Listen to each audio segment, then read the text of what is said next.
Now, before anyone starts saying that this is the first time we've seen a stand act on its own or be an independent stand, I would like to correct anyone that thinks that. If we go back to Part 3 JoJo, we know of a stand called Anubis that also was pretty much an independent stand. Even after the life of the original stand owner died, the stand still stuck around and had its own personality. So, this isn't the first time we've necessarily saw an independent stand, but if I had to say anything, this is the first time we saw an independent stand that really could damage its user, fuck over its user, but also be a stand that really can't move at all. For instance, it's set in the location it's at. And so, this stand, I'm gonna say, besides, how it was really causing problems for Josuke, Okuyasu, and them, it was definitely a useless stand. I really gotta take a moment to just nail this in.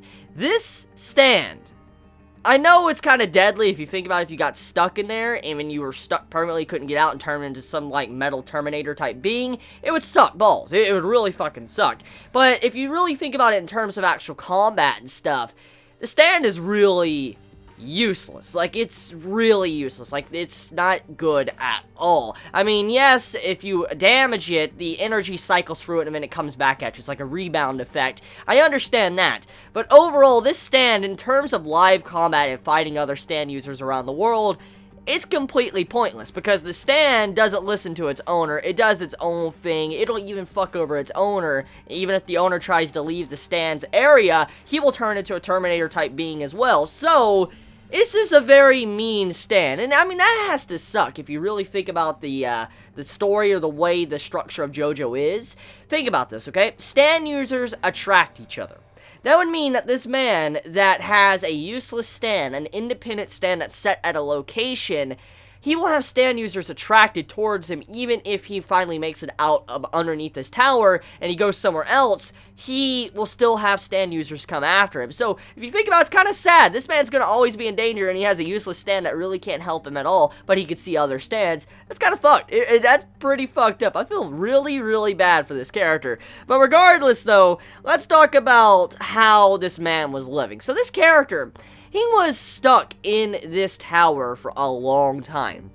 He couldn't move. He had to become self-sufficient. He had to get his own food, make his own farm. He had to use a toilet on top of this tower and fertilize his own plants with his fecal matter. So, that's pretty disturbing and disgusting when you think about it. And, just seeing how the episode kind of starts off with Josuke and Okuyasu getting literally shit on and pissed on, I'm like, oh, that's foul. That's pretty foul.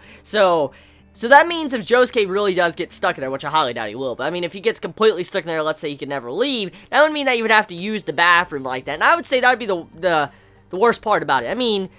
Regardless of being stuck in a tower, not being able to get out, probably no access to internet or anything like that, it would suck so bad to have to take a fucking shit and have it go down and then put it on your plants that you have to eat the next morning. That does not sound pleasant at all. That really does not. So, I feel bad. I feel bad. Once again, I gotta go back to saying I feel bad for the stand user, the original owner that's been stuck there, because that's a really shitty stand, no pun intended. Pretty damn bad. So, regardless, the actual plot going on in this episode, there's multiple things going on. For one, besides what's going on with Okuyasu, Josuke, and the alien versus this new stand user, there's other things building up behind the scenes in the background. And there's two things. You have one where the child that's been watching Kira the entire time, he's getting more information, trying to figure out what is going on. He's starting to collect all this different info, figure out who Kira really is, or who his supposed father really is, and it's leading him to more information, and you have it to where Rohan has discovered this boy and thinks something is definitely off, which might eventually lead him to Kira.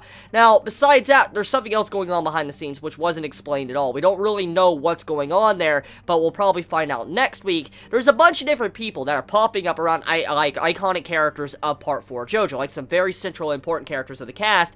You have these random characters popping up, they're standing around them, and then all of a sudden you have it where a bunch of our characters disappear at the end of the episode. And there was different time schedules, for instance, when these characters disappeared or they were taken or something. We don't know what's really going on there, we just know something very bad is probably happening, and probably each of these individual characters most likely are in danger. Probably those people that came are stand users, probably going to do harm to them. Maybe it's a setup to bring Josuke, there. Maybe it's something Kira's trying to set in motion. There's a lot of things going on here that we really don't understand, stand, but that was something that was building up in this episode, and we just have to wait until next week to kind of figure it out. But I highly doubt we might even figure that out next week if you think about it, because, I mean, this episode was focused on the tower, which was an independent stand, and I'm about to place my bets. Most likely next week's episode is going to conclude that fight, and then we're going to get into whatever's happened to all the people around Josuke. So we might not get the answer to that question until 2 episodes from now. So that kind of sucks when you think about it. But regardless, though, the overall episode, very bizarre and wacky. I mean,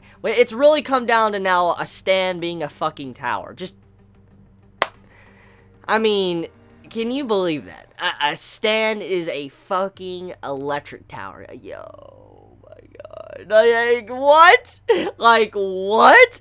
I mean, JoJo is such a bizarre series. I mean, when you really take a moment to think about it, it's such a weird series. I mean, we've seen a flying photo with an old man inside of it, a cat plant like last week's episode, and now this shit. We see a tower literally killing its owner, just like... Just JoJo's Bizarre Adventure always does some bizarre things, and no pun intended either, but... definitely a fun show to watch, as always. And so this episode, pretty good. Can't wait to see where it's going to go after this. Let me know your thoughts in the comments below. How do you feel about this independent stand? How do you feel about what's going on with Kira behind the scenes? How do you feel about what's going on around the main cast members, how they're disappearing? Let me know your thoughts in the comments below. But one more thing before I end this video. Okuyasu, I really wish you weren't brain dead. I really wish you weren't, because if you weren't brain dead, the whole problem with the tower would have instantly been corrected. I mean, he has the handstand. If he was to hit the tower, wouldn't that erase its existence, like its matter, and so the energy couldn't cycle through it and come out? I mean, couldn't something like that happen? But Okuyasu's kind of brain dead, so he really can't think about stuff like this. So it kind of upsets me a little bit, because his stand is really fucking broken, but he just doesn't use it in the way that should be used. But regardless, though, that's the end of this episode review. Let me know your thoughts in the comments below. You all have a wonderful day or night wherever you live. Please be safe. Chibi out.